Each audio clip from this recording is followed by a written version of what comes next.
Welcome to the What to Read Next podcast. In this podcast, your host, Lori Amin, will interview published authors to chat about their work, journey to getting published, and their book recommendations. If you share a passion for books and always looking for your next read, then join us. Hi, Denise. Welcome to What to Read Next podcast. Hi, thanks for having me. So happy to have you here. So tell us what you've been up to after your debut novel was released. Oh gosh, just relaxing, not really stressing about anything. No, I'm just kidding. I have been busy writing. I have 4 books out next year, plus the book coming out in shortly, The Fastest Way to Fall. So it's been pretty busy, and I've been back in my office at work. So lots going on. So it's really fun to sit and talk about books for a minute with no 5-year-old running in and out. Oh my gosh, that's amazing. So how do you manage to write 4 books, while working full time and having a 5-year-old? How do you do this? I'll let you know when I finish the last one. No, but like balance. I have a kid who loves to sleep, which is nice. So I mostly wait till he goes to bed, and then that is some writing time. And I've gotten a little bit better about actually taking my lunch break at work. And I have a little table in my office, so I can kind of leave my desk and take my little lunch and write for an hour there. But otherwise, it really is just narrating scenes to myself and to my phone as I'm driving home, or waking up early if I need to, or more likely staying up late. Oh my gosh, yeah. So talk to us about The Fastest Way to Fall. I know we'll chat about some of your upcoming releases too. So, Yes, The Fastest Way to Fall is I loved my first book. I love my debut, but this is really the story of my heart. And there's so much of my own experiences in this book. So it is about Britta, who is a fat woman in her late 20s, and she works for a lifestyle magazine, and she wants to move up in the company. And she gets a chance to by reviewing an app that's supposed to be body positive. And so she tries it out and decides to engage in this long process where she's going to review it, but also kind of talk about her journey with a colleague reviewing another app. So Britta, what I really like about her is this is never about weight loss, and it's actually never about her wanting to change particularly. She reviews the app because she wants to move up at work, but there's a scene at the beginning I love where she's looking in the mirror and kind of just inspecting herself, and all the while saying, why am I doing this? But also like looking at her own butt and saying, this is spectacular, and I love this about myself. And so she goes into it with that energy, but starts this fitness journey, and she meets her online coach, who is Wes, who, if you read How to Fail at Flirting, is the personal trainer in that book. And Wes is her coach. They immediately have this chemistry, and it turns out he's also the owner of the company. Wes has a lot going on in his own life with family drama and kind of professional existential crisis. And so the two of them together really discover what it means for both of them to be strong, whether that is physically strong, emotionally strong, and what it means to be with somebody and ultimately fall in love in that moment of, I am strong and I can do this, and what that looks like for both of them. And so it's a slow burn. So for folks who like that immediate, steaminess, you don't get that with this book, but I promise once you get there, it lasts for 3 chapters. I love this. Yeah. I think it's just like, I like the personal journey. Like I love that part of it. Just driving, like the whole journey of trying to figure out who you are and all those parts. And like, yes, the romance is there, but it's like there's all the part of like destroying and trying to figure out who you are and finding your strength from within and finding your strength with like all these different aspects of your life. And so I like that. That's like my catnip, So I think he hit the ball there. Thank you. Awesome. So let's chat about some of your upcoming releases. So what are we expecting next year? Yeah. So next summer, I have 3 novellas coming out, and they're all about, they're all in and around an airport. So they're writing a series. They'll be released May, June, and July. I don't have the dates off the top of my head. But the first one is about an airport dog groomer who takes care of folks' pets as they're flying through. And she meets her kind of Diet Coke break, the cute guy she's been scoping who's a frequent flyer. And then it turns out he is a romance novelist in need of some inspiration. And so she's kind of his muse. They go on a bunch of dates in the airport. It's super cute. And I had so much fun writing it. And that actually, I hadn't been in an airport in a long time. So this summer, when it was kind of that safe window, I took a little solo trip and I spent as much time as I could in airports, flying to different destinations and getting a sense of it. And so that was really fun. And then the second one is about two academic rivals who they don't know who each other are, and they meet in the airport on New Year's Eve while they're stranded and share this very sweet kiss, and then don't know each other for a while, and then end up having to work together. And it's enemies to lovers, it's forced proximity.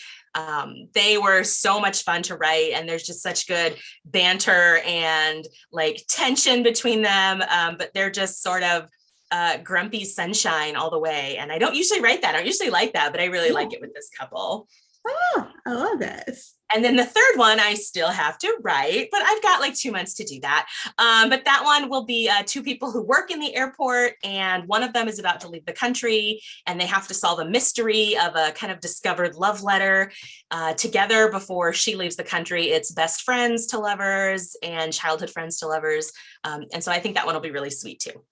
So I got a question. So this is an airport romance. Any favorite airports that you have fallen in love, or you're like, oh my gosh, or nightmare airports? You're like, never again.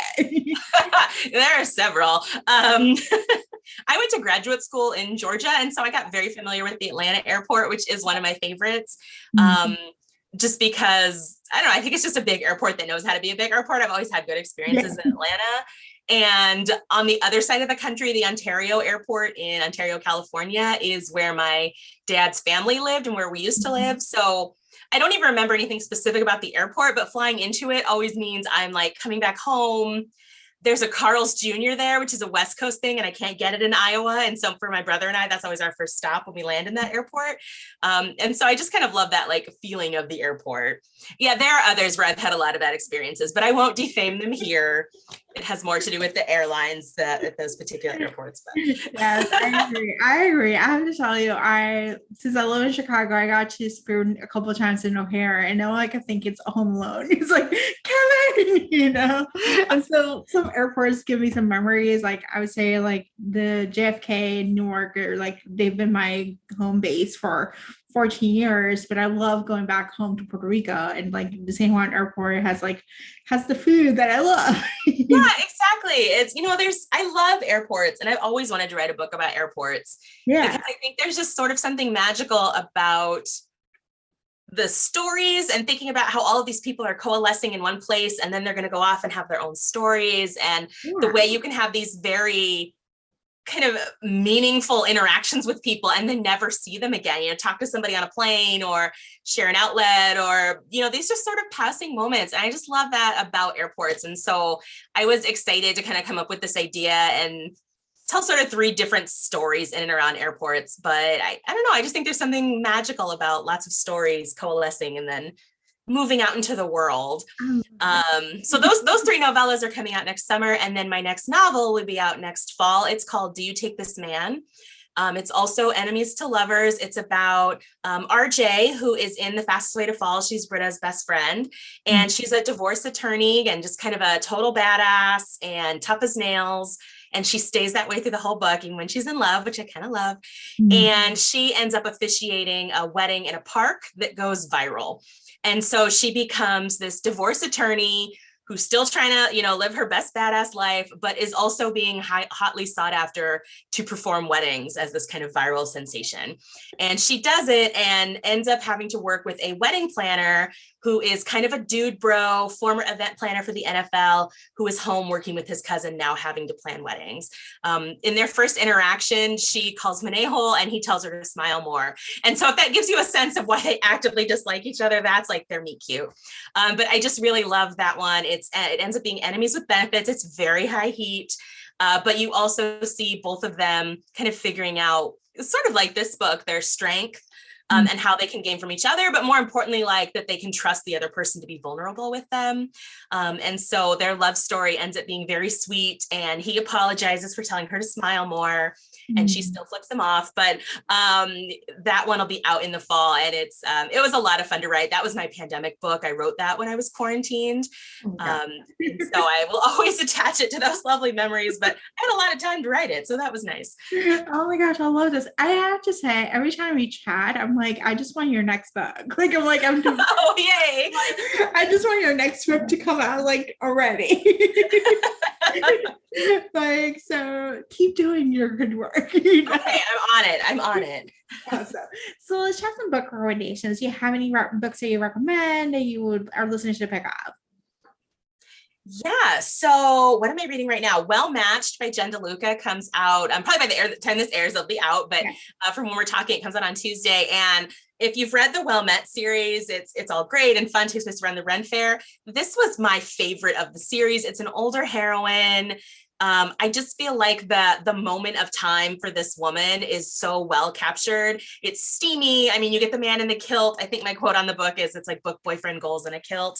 But I love that one. If you haven't read it, definitely pick that up. Coming in the spring is Savvy Sheldon Feels Good as Hell by Taj McCoy, which is wonderful, and particularly looking at like self-care. It really is this guide to how important self-care can be. And so I read the arc of that one. It'll be out in March, but that one's really great. And then what else am I reading right now? I'm reading so many that don't come out for a while. Lisan Love by Fallon Ballard comes out in February, I think. And I stayed up till 3 a.m. reading that book. Like it's very like young millennial, professional angst, kind of finding your way in the world, like not where I am personally at all, but well, sometimes, but the writing is so gorgeous. The relationship is so delicious. The hero is a nerd and a recluse, which is my catnip. And so those are a few I've read recently that are just phenomenal. And I'm sure there's others. I'm just blanking on everything I've read right now. It's okay. So tell us where we can find you online. Yeah, so I am everywhere online, probably more than I should be because I should be writing. But I'm active on Twitter and Instagram and TikTok at Nick Will Writes. And I am not active at all on Facebook, but I am there under author Denise Williams. And then my website is www.denisewilliamswrites.com. And so I post there different content there. I also keep all of the content warnings for my books there. And at some point soon, I'll put like a heat rating there too for all the different books when the novellas come out, because they're all a little bit different. But yeah, TikTok is new for me. I'm not good at it, but I do spend a lot of time on there and I have a lot of fun on there. Like making the videos. I don't know. I feel old and very uncool, but I'm also having a blast with it. As long as you're having a blast in it, that's what matters, honestly, you know, and as long as you train your algorithm to give you the videos that you want to watch, you know, it's like, it's goal. Oh, 100%. And I laughed the other day because I posted a duet with, there's that push-up challenge right now where usually shirtless hot people are, you know, touching their shoulders and doing the push-ups. And I posted a duet with a guy that I follow who is pretty popular. Like I didn't think too much of it. And he responded, like he was the first person to respond, like right after I posted it. And I was like, oh no, I'm a dirty old woman. Oh my God. So if you're on my TikTok, you can find that one. And he's like, if you're not following, it's Nate K. Weir, I think is his name. He does a lot of like Star Wars and Disney and kind of nerd fun. And he's a really fun follow. But yeah, I just had that moment of like, oh gosh, what did I just do? Oh my gosh. I love this so much. So thank you, Denise, for being on the show. Yeah, thanks so much for having me. If you enjoyed this podcast, feel free to share with friends, subscribe, rate, and review the show. This is the easiest way to support the podcast. For book recommendations, author interview archives, and other fun book resources and tips, please visit WhatchReNextBlog.com. The Watch Read Next podcast is part of the Frolic Network. To discover new shows to listen and love, please visit frolic.media/podcast. Thank you so much for listening and have a great day.